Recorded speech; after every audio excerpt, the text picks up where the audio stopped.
Hello everyone and welcome back to the barn. This video is going to be on all of the sandblasting that has been done. It's going to be a time lapse. However, as I'm sure a lot of you are thinking right now, there are some things missing. In particular, the disassembly of the engine. I'm going to talk about that in just a second. Obviously we're not in the barn today. I'm actually still at school, but it needs to have some sort of intro for this video, so I'm going to film it right now. A lot of things happened while we were getting set up to disassemble the engine, and there was not very much time. So we sort of consolidated things a little bit. My cousin Zach, who is in the Marine Corps currently and is stationed out in Hawaii, came home sort of surprisingly over Christmas break and wanted to do some of the disassembly on the engine. This was early, actually, at the very beginning of Christmas break, and I really did not have very much time to set up like a recording setup at all. And while I did technically have this camera, I didn't have the batteries that I have now. I didn't have an SD card, so I really didn't have any capacity to film that. Before the sandblasting time lapse, I'm going to put in some photographs, if I can, of the disassembly that I did take, and that'll sort of hopefully fill you in on some of the things that we did then. Essentially, we took off the oil pan. I believe we took off the cylinder head, took off the water pump, a few other things, relatively small things. We took off the valve cover, just so that we could sort of look at the mechanics of the engine and see how things were for the most part. That was mostly what he wanted to do. He owns a Ford now, or at least at that time did own a Ford, and just wanted to see what his favorite car company built in the 1930s. So it was just a really good time, and I wanted to kind of keep that time between us, and also I didn't really have the capacity to film at all to begin with. Beyond that, in the week that we really did start to work on the engine and get stuff done, and I definitely had the capacity to film because I filmed the disassembly of the transmission, which you guys have already seen, things went so fast that I really didn't get the opportunity to film everything. I do have some footage of disassembling the engine the rest of the way, but it's so minimal it's not even worth making a video.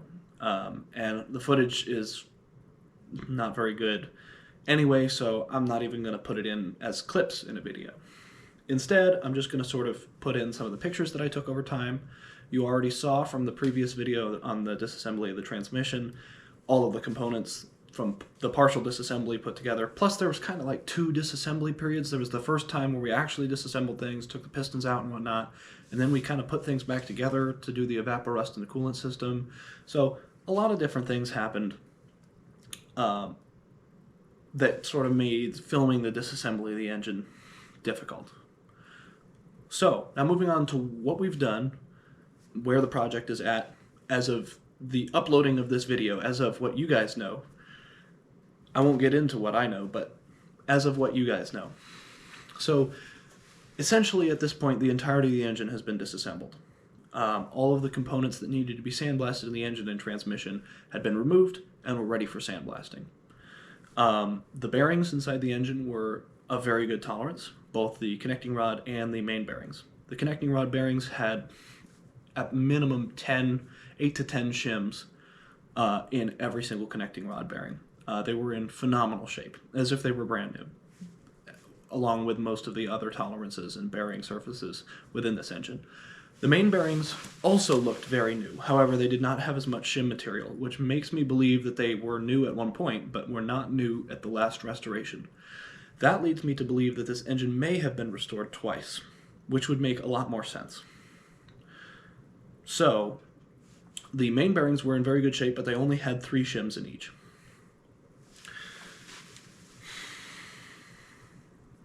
Moving on, the cylinder bores were essentially perfect. All the components in the transmission and the pistons are fine. Connecting rod bearings are fine. Wrist pins fine. All the piston rings fine. Nothing wrong with any of them. So realistically speaking, the engine was in very good shape. The rear main seal was good. All of my main bearing bolts that go all the way through the engine block were fine. They had a little bit of rust, but they were easily strong enough to handle the 80 foot-pounds of torque that it takes. And we didn't even put 80 foot-pounds of torque on there because our tolerances were so good. We only had to really torque it down to 65 to get proper tolerance, which is about 1.5 thousandth of an inch. So that's really everything that has to do with the engine block itself. The engine is in great shape and is completely disassembled. Now starts the time where all of the stuff that's been taken off the engine needs to be sandblasted before it can be painted. A lot of the painting will not be on camera. So this video is going to feature all of that sandblasting for both the transmission and the engine. The transmission you already saw the disassembly of, the engine you sadly won't see the disassembly of, but you will see at least most of the assembly. So that's honestly the more important part in a lot of ways. Disassembly was smooth, it was relatively easy. It was actually easier than the transmission, which you saw in the video was relatively easy. So realistically speaking, it wouldn't have been that entertaining to begin with. All of the components of the engine you'll see in terms of hardware are going to be replaced, so that's not an issue. And the rest of the components are going to be completely restored, reused, everything. The only things that won't be reused that were on the original engine and aren't hardware are of course gaskets and seals and so on. The cylinder head was in very good shape. The one thing I will note about the cylinder head is that it has a diamond marking under the boss for the water pump, which I've never seen before. It is very reminiscent of the insignia for a diamond block. Now obviously I think all of us have heard of a diamond block, which is essentially a late manufactured engine block for Fords that are desirable for a variety of reasons. But I've never heard of a diamond head. I'm assuming that what that means is that engine blocks and heads were both built as diamond setups, which of course would make sense. And also the head does have an additional 1 or 2, I can't remember, cooling ports that both the gasket and the engine block did not have. So I'm assuming that maybe that was a modification that was done and was incorporated into the diamond blocks but not into the original Model A block. I really have no idea.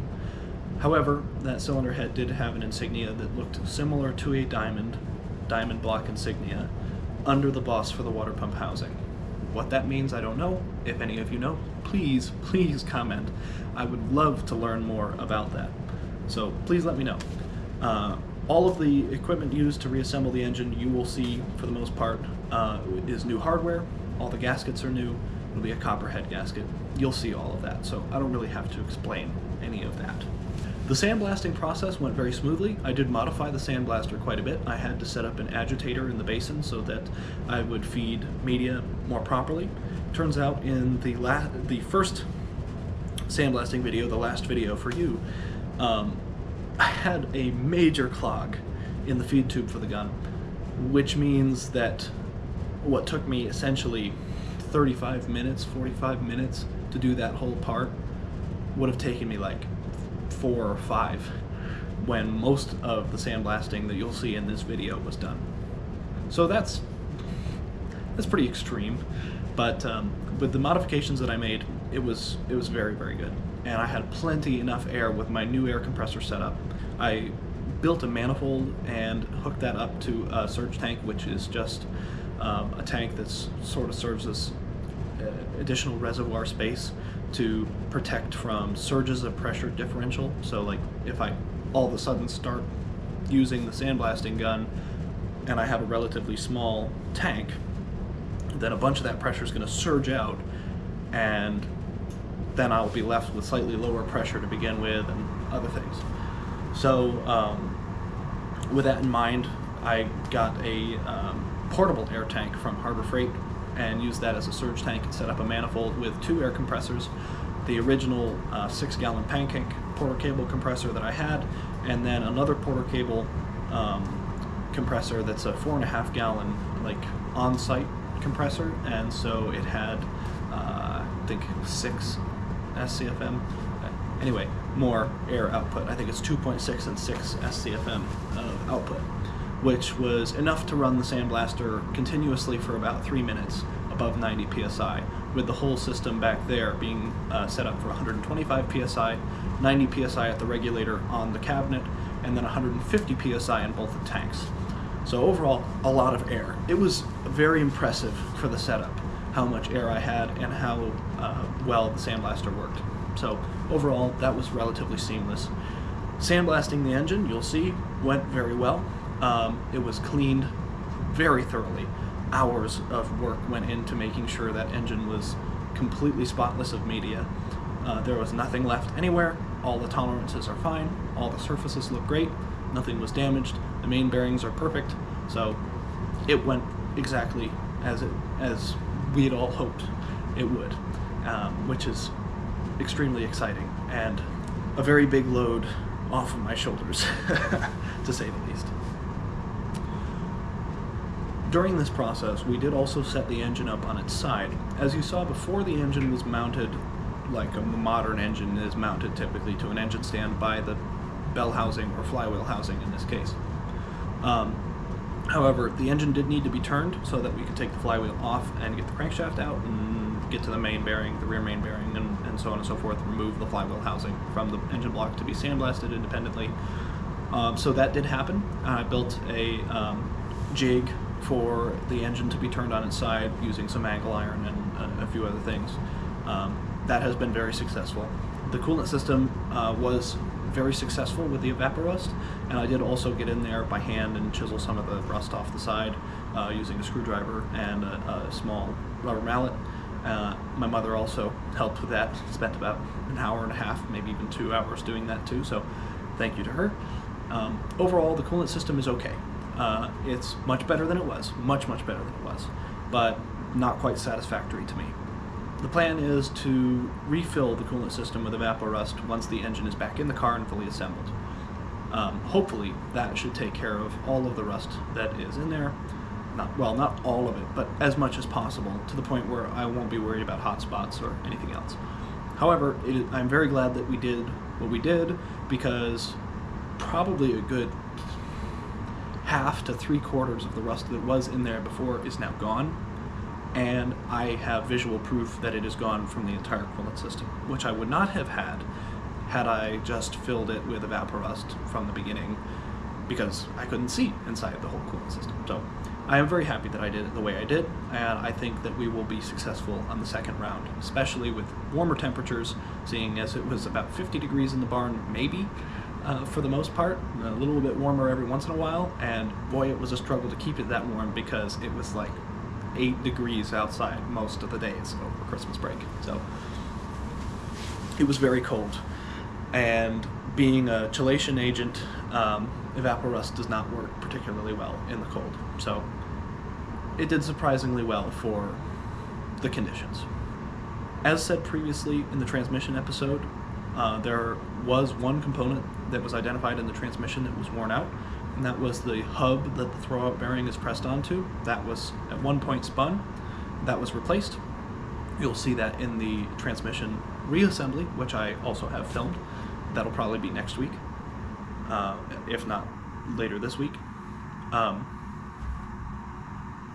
There were also some other components that were worn out, but very few. Primarily the water pump shaft was actually pretty significantly pitted. The bearings seemed to be okay, which I'm very surprised at, but the shaft was definitely pitted. So the water pump shaft is going to be replaced, and also the bearing and the race inside the water pump, the outer end of the water pump, is going to be replaced as well. Further, the washers in there, and the felt washers and the proper metal washers behind them are going to be replaced as well. The grease fitting will be replaced, so on and so forth. Pretty much everything in that front bearing of the water pump housing is getting redone properly. And we have a new water pump shaft with a new key, new setup. It's going to be essentially all brand new inside, which will be very good, because water pump is going to be very important for this build, especially if we don't get the coolant system completely clear. We have to keep water flowing through there.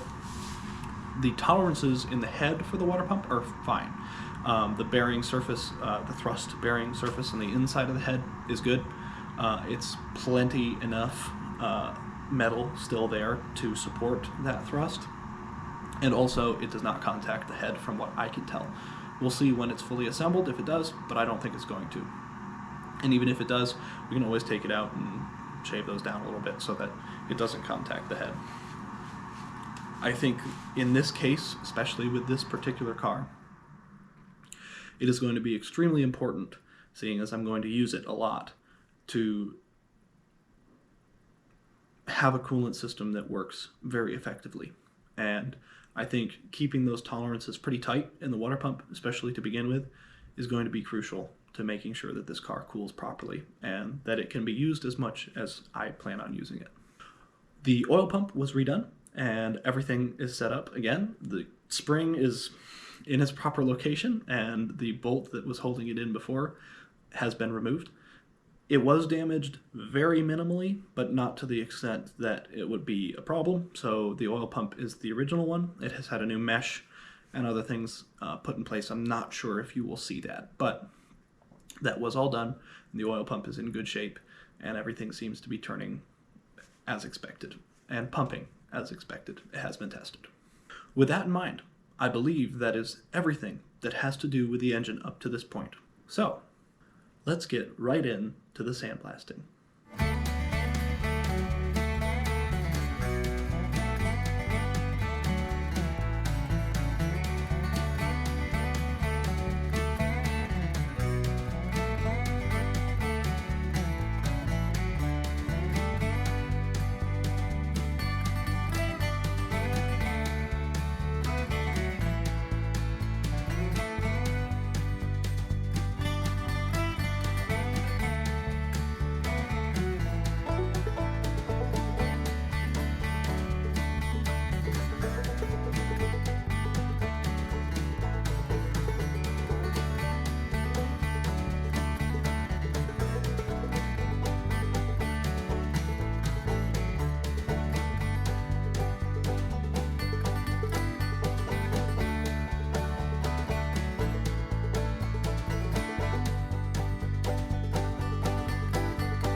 We've been living in sin so long, all the feels are gone.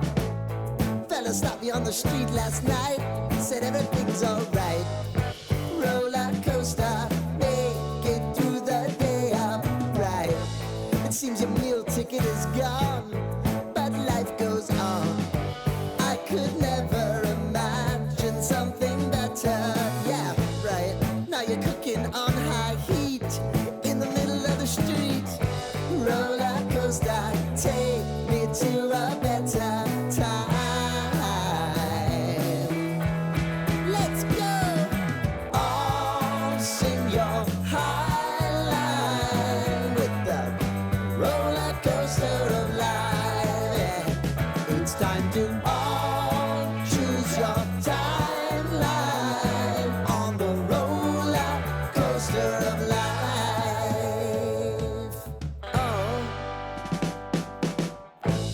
You seem to easily forget how to place your bet. When everyday life gets you down, you gotta steal the crown. Got to own it. Don't bitch and moan about it, please. God forbid you scrape your knees, and it's nothing to sneeze at. Oh, I've told you over and over again. You gotta get both hands around it and make your own plans. Roller coaster, it's taking over, it's about time. Oh, all sing your high line on the roller coaster of life. You've got to all choose your timeline with the roller coaster of life.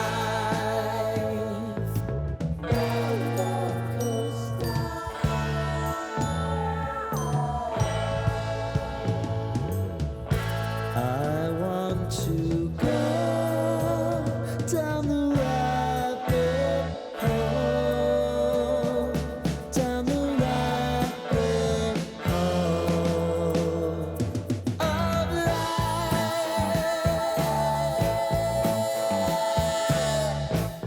And now it's about to leave.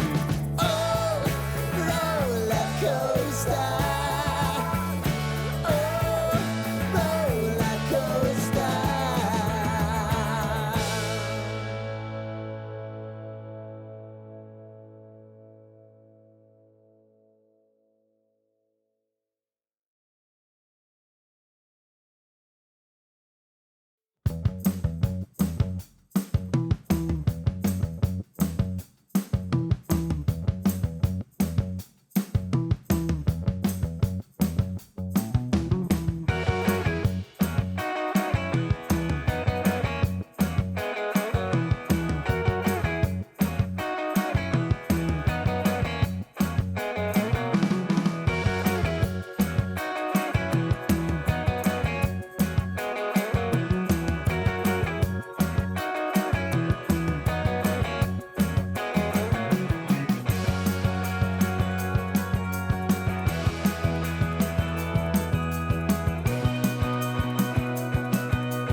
I hope you all enjoyed that just as much as I did. Looking back and watching all of that footage, it's pretty amazing to me. There are so many parts and so many hours of sandblasting that went into that, and so many friends that helped out along the way. So I hope you noticed some of them, and I hope if any of you are watching that you noticed yourself in the video. My good friend Dan and Peter were the two people that you would have seen, and they are real champs for showing up and helping out with this project. By the way, something that I have not mentioned to you guys yet, I don't believe, is my plan for those who have helped out with the project. Being that this is a Briggs-bodied 4-door and that the frame for the body is wood, we have a little bit of wiggle room to play around with. With that in mind, I would like to burnish the name of the car, Lillian, after my great-grandmother who recently passed away, into the frame of the car. And beyond that, I would like to burnish the name of all of my friends and helpers who have come along and helped on this project. That way, it sort of embellishes the project a little with their own touch and flair. And beyond that, puts what they've done and the sentiment behind this whole project into the car for the rest of its history. I'm also going to try and place a coin under one of the support pillars, a 1931 dated penny probably, but maybe a nickel, dime, or quarter, something, whatever I can find that's in decent shape and for a decent price, to also add that level of significance and history to the car. Hopefully that kind of character is something that will be cherished for the rest of its history, and in the event that either I or one of my children or someone else, if I end up selling the car, I really hope I don't, when they get to restore the car again, they will find those things and be able to cherish that moment and that history. With that being said, that's it for this video, and I hope you guys enjoyed. I will see you all next time, hopefully back in the barn. Bye, guys.